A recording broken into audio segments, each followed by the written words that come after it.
This video, let us start the discussion on spleen. So actually spleen is a wedge shaped structure. Okay, so it is a wedge shaped organ which is present in the left hypochondrium. So if you remember, our abdomen region is divided into 9 regions. This is umbilical region, right? This is epigastrium, right? And this is left hypochondrium. So spleen lies, actually most of its part is in the left hypochondrium, and some part like this it lies in the epigastrium. Okay, so this thing you need to remember about the spleen. It is a wedge shaped structure and it is mainly in the left hypochondrium, partly in the epigastrium. And this wedged, it is like wedged in between the fundus of stomach. It is in between the fundus of stomach and diaphragm. Okay, I'll draw another diagram, then you'll get clear idea that it is between the fundus of stomach and diaphragm. Okay, and next coming to if you see the spleen, like it is very soft, highly vascular, and it is dark purple in color. The main thing is the spleen is located near the posterior. If you see on the posterior surface of the spleen, you need to put 3 fingers like this, and which represent the 9th, 10th, 11th ribs. Okay, 9th, 10th, 11th ribs. So like this, if you put your 3 fingers like this, the spleen will be above it. For example, think this pen as spleen and this 3 fingers as ribs. This is 9th, 10th, 11th rib. So spleen is located on 9th, 10th and 11th ribs. Okay, now let us discuss about axis of spleen. So if we discuss about axis of spleen, actually think this is a 10th rib. Okay, and in middle you have your horizontal plane. This is a 10th rib. So spleen is located actually obliquely along the long axis of 10th rib. It is directed downwards, forwards and laterally. Okay, and it makes an angle of 45 degrees with the horizontal plane. So like this, if you draw, this is a horizontal plane, so if you draw an angle like this, you will get 45 degrees here. So it makes 45 degrees with the angle of horizontal line. Okay, next coming to the external features. If you see the external features, spleen has 2 ends, that is anterior and posterior end. So let me draw the spleen and now you will understand it.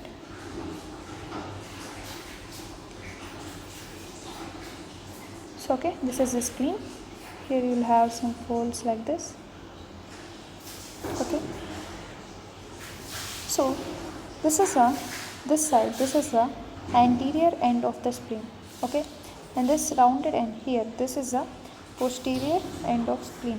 So as I said, spleen has 2 ends, anterior and posterior end. Okay, and spleen has 3 borders. What are those 3 borders? One is the superior border. Okay, one is the inferior border, superior border, inferior border, and next you have the superior border, inferior border, and you are having a intermediate border in between like this. Here you have the vessels, hilum of the spleen. Okay, you will have the splenic vessels, and in between here you will have the intermediate border. Okay, so these are the 3 borders: superior border, inferior border, interior border. So 3 borders, 2 ends, anterior and posterior end. Next, let us discuss about 2 surfaces. So what are the 2 surfaces of the spleen? If you see this surface, at present what we are talking, this surface is called visceral surface of the spleen. Okay, this is the visceral surface of the spleen. And if you see the same in the back side, then you will have the other surface, that is the diaphragmatic surface, because spleen is near to the diaphragm. Already we discussed here, it is between the fundus of stomach and diaphragm, right? So, and it is at the level of 9th, 10th, 11th rib. So if you put your 3 fingers like this, it represents the ribs, and this pen represents the spleen.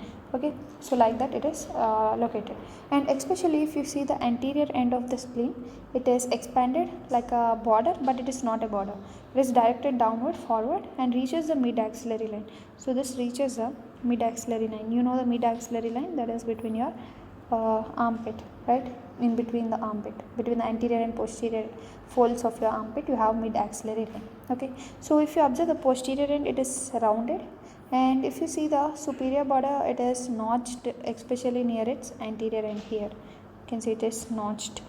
And if you see the inferior border, it is like somewhat rounded, and the intermediate border is also rounded, and it is directing towards the right side. This is the right side, this is the left side. So if you see intermediate border, this is moving towards the right side. Now coming to the surfaces, we already discussed the diaphragmatic surface, visceral surface, right? And next coming to the impressions, gastric impressions. What are the impressions which are found on the spleen, on the visceral surface of the spleen? The first impression is the gastric impression. So here you will be having the gastric impression. Okay, for the fundus of stomach, it lies between the superior and intermediate border. You can clearly appreciate here. Okay, and this is the largest impression on the spleen, and it is most concave impression. Okay, next coming to the renal impression. The renal impression will be over here, this side. Okay, this is the renal impression. The renal impression is for the left kidney, and it is between the inferior and intermediate border. You can see clearly this is the inferior border and this is the intermediate border. So between that you will have the renal impression. And next coming to the colic impression. Okay, so here you will have the colic impression.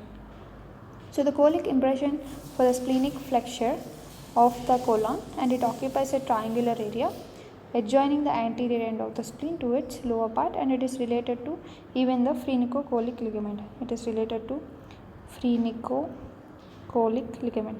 So what is phrenicocholic ligament? From the diaphragm to the colon, one ligament is coming. Of course it is not attached to the spleen, but this is forming a support to the spleen. Okay, and finally let us discuss about the pancreatic impression. The pancreatic impression will be somewhere over here. Okay, this is the pancreatic impression. So if you see the pancreatic impression for the tail of the pancreas, it is between the hilum and the colic impression. This is between hilum and the colic impression. You have the pancreatic impression. So these are the different impressions which can be seen on the spleen. First one is gastric impression, which is between the superior border and intermediate border. Next one is the renal impression, which is between the intermediate border and inferior border. Next is the colic impression, which is between again the intermediate border and inferior border. Next is the pancreatic impression, which is between the hilum of the spleen and the colic impression. Done. So we have revised everything. Now let us discuss what is present in hilum and where it is lying. So if you see the hilum of the spleen, it is lying on inferior medial part of gastric impression, and it is along the long axis of spleen, and it is transmitting the splenic vessels and nerves. Okay, so splenic vessels and nerves pass through this, and also it provides attachment to gastrosplenic and lineorenal ligaments. So it provides attachment to gastrosplenic, means from the stomach. Here you can see gastric, here this comes a gastrosplenic ligament, and to the kidney here as renal, here goes lineorenal ligament. So we will discuss about these ligaments in the peritoneal relations of the spleen. So now let us discuss about peritoneal relations of the spleen. So in the peritoneal relations, mainly we will discuss about the gastrosplenic ligament. So the gastrosplenic ligament, according to the name you can find out, it is extending from hilum of the spleen, okay, hilum of spleen to greater curvature of stomach, and along with it there are some short gastric vessels. And it is also associated with lymphatics and also with sympathetic nerves. Okay, the next point which we'll discuss is the lineorenal ligament.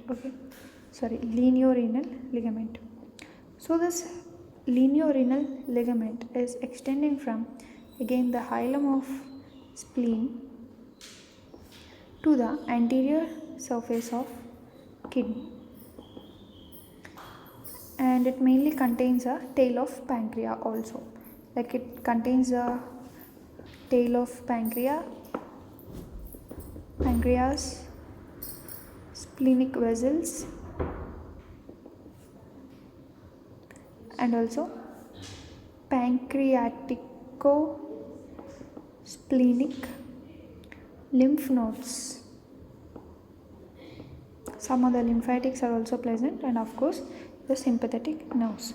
So these are all related to this peritoneal relation of the spleen. So let me draw that diagram now. So if you cut the spleen and if you see like this, actually this will be the diaphragmatic surface here, okay, and this is the intermediate border. So here you will have the hilum, right? So from the hilum of the spleen you have two ligaments which are going towards the, one is going towards the left kidney, then this name is iliorenal ligament, right? And one more thing, it's going towards the fundus of the stomach, and then this will be our what ligament? Gastrosplenic ligament. So that's it. And now let us discuss about the phrenicocholic ligament, other ligament you have in the peritoneal relation, that is phrenicocholic ligament. So what is this? Phrenicocholic ligament is not attached to spleen, that is important, not attached to spleen. But then why we are discussing here? Because it supports the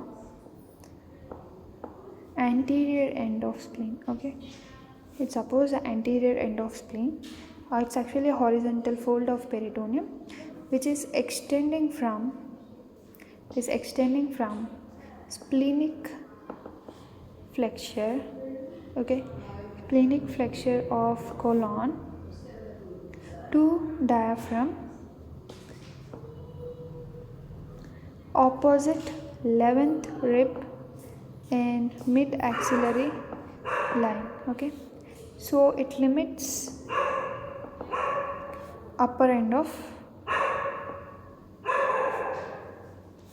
left paracolic gutter.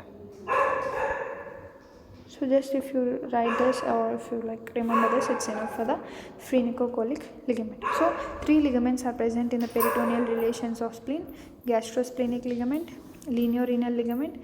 Remember, phrenicocholic ligament is not attached to the spleen, but it is a supporting structure for the spleen.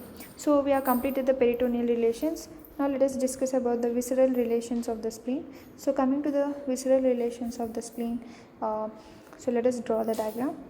So here this is the spleen and these are the splenic artery, and here this side you have left suprarenal gland, and here comes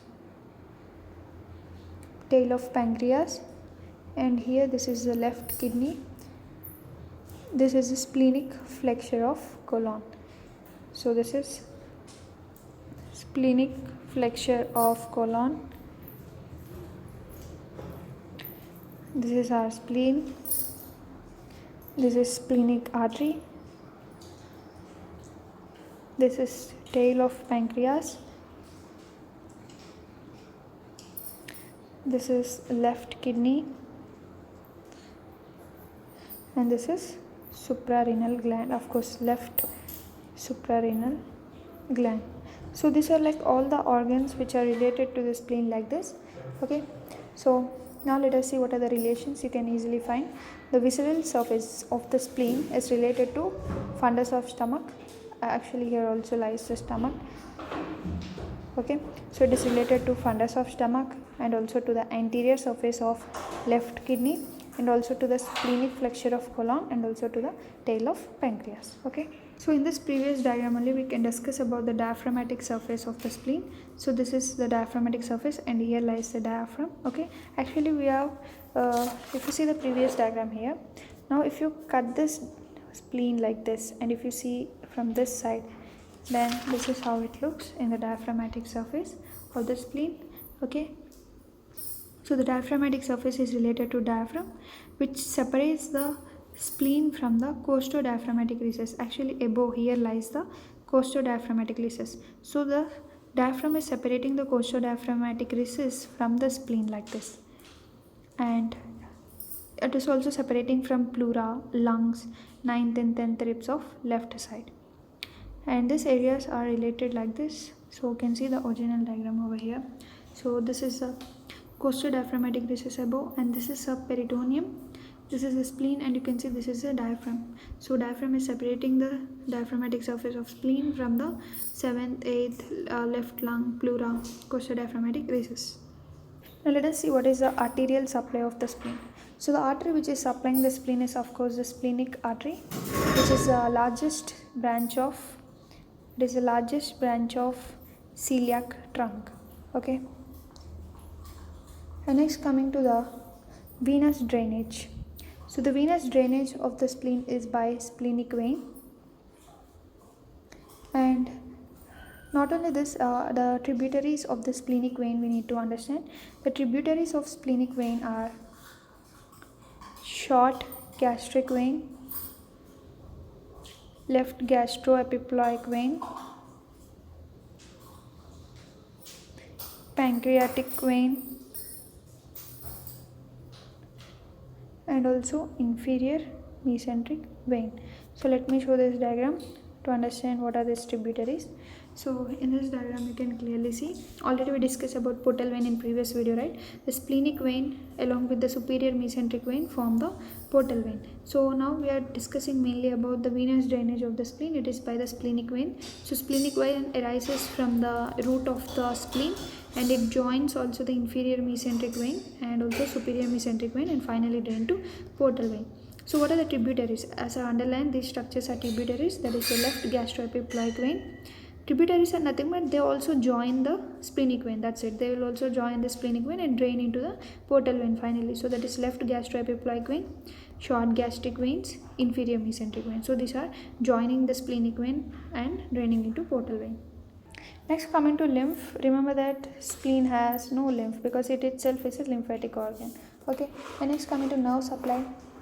It is supplied by nerve supply sympathetic by celiac plexus, and they are vasomotor in nature. That's it. That is enough for the spleen. Now finally let us discuss the clinical anatomy and in this topic. So what is the clinical anatomy related to this spleen? So the first thing is palpation. So actually you can't palpate the normal spleen. Only whenever there is enlargement of spleen, then we can palpate it. That's it. Next, coming to splenomegaly. So splenomegaly is nothing but when the spleen is enlarged in size, and this enlargement is called splenomegaly. And sometimes the spleen may become very large, that sometimes it may also project to the right iliac fossa. So if you remember the 9 regions of stomach as we drawn here, so we said spleen is normally in left hypochondrium and epigastrium. So where is right iliac fossa? This side. So sometimes if the spleen is enlarged from here, it may also come to this region. So that much enlargement if it takes place, that condition is called as splenomegaly. Next, coming to the third clinical, that is splenectomy. Splenectomy is nothing but surgical removal of the spleen. And next one is intrasplenic pressure. Intrasplenic pressure means it is like indirect record of portal pressure, because splenic vein will join the superior mesenteric vein to form the portal vein, right? Splenic vein plus superior mesenteric vein form the portal vein. So if you see the portal pressure even in the splenic vein or in the superior mesenteric vein, it's the same. We can easily record the portal hypertension if it is present in portal vein. Okay. Next, so that is called as intrasplenic pressure record. And next, coming to last clinical, that is a splenic infarction. So in the name itself we can see infarction is whenever the blood supply is low to the spleen, right?